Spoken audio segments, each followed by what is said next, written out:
Good morning. Welcome back. I'm Carlton Coon. I am here with Ministry Monday. I try to be here every Monday and have been here with few exceptions. Last week we began talking about the responsibilities, not just of having a title, but actually being the shepherd. I want to take that a little further and just talk about the main thing. For those who share or comment this week, I have a gift. A couple of years ago, I became passionate about the idea that we needed more writing, and I put together a series of blogs that were focused on helping people by encouraging them to write. Several heard my appeal, and a number of books have been written as a result of it. Those blogs are now an ebook. The ebook is It's Time to Write. It's never been in print. It's never been published. But if you will post or share or comment, our team at carltoncoonsenior.com will send that ebook to you. I know that's not going to appeal to everybody, but if you're thinking about being an author, there are some things in this that can perhaps be of help to you. Again, we'll need your email address. It's very practical, and it's based on my own experiences. I talked about the importance of having the right focus. I enjoyed reading the bits about the pastors who impacted others' lives, and I gained some ideas that I will apply in my life. As a young man and even a child, from 50 miles away, I watched G.A. and Vesta Lane Mangan grow a significant church in the little city of Alexandria, Louisiana. The Mangans' focus was on prayer, evangelism, and developing people.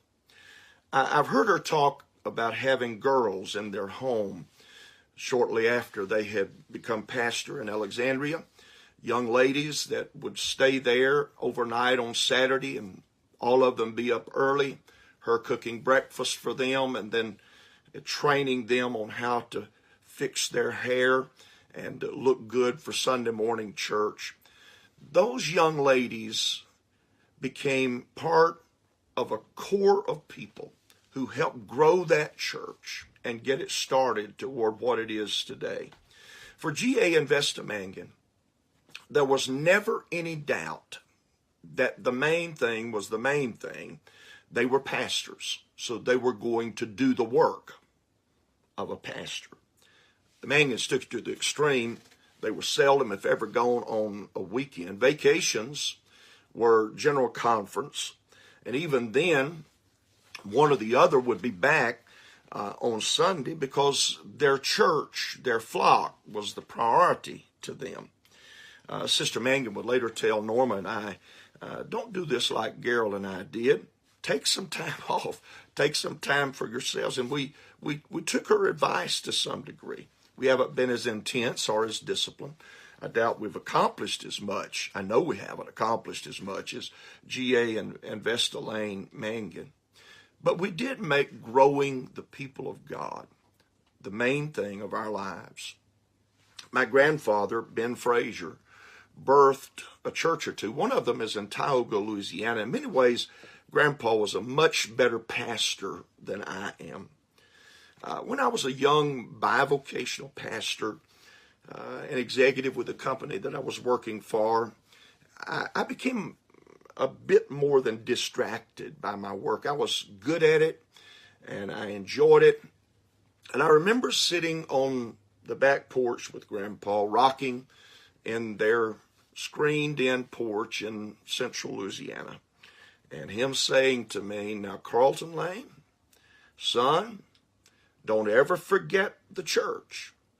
The people in that church in Vidalia are the main thing." It wasn't the only time he said it to me, and at the time, the words were resented to some degree, but they lodged in my mind. And if you're a pastor, or if you aspire to being a pastor, I hope they lodge in your mind. Don't ever forget the church, the people in that church. They are the main thing. Unfortunately, there is no hall of fame for shepherds or pastors. If there was, Grandpa would be there. Instead, a shepherd's lone evaluation comes from the health of the flock. And it's easy for any of us to lose sight of that. As a fellow wrote some decades back, the main thing is to keep the main thing the main thing. And for we pastors, the sheep are the main thing. This week I want to ask you to do something different. Last week I asked you to talk about a pastor who had really impacted you in a positive way. Wise people and wise pastors avoid folly by noticing others who have been foolish and decided, I'm not going to do that.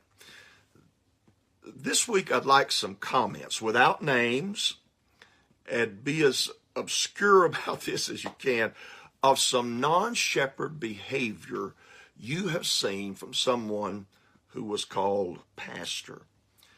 The goal, I want to be clear on this, the goal is not to throw stones, but to learn from somebody else's mistakes. Most pastors, including myself, can think of several things they did that didn't serve the flock well. We help each other with our transparency. Through the week, I'll be back to drop in some of my dumber moments and things that I look back on and say, wow, how did anybody survive that kind of behavior from the fellow who was supposed to be leading them? Pastors, put your focus on the flock of God this week, and then keep it there next week and the week after. Keep that main thing, the main thing, forever.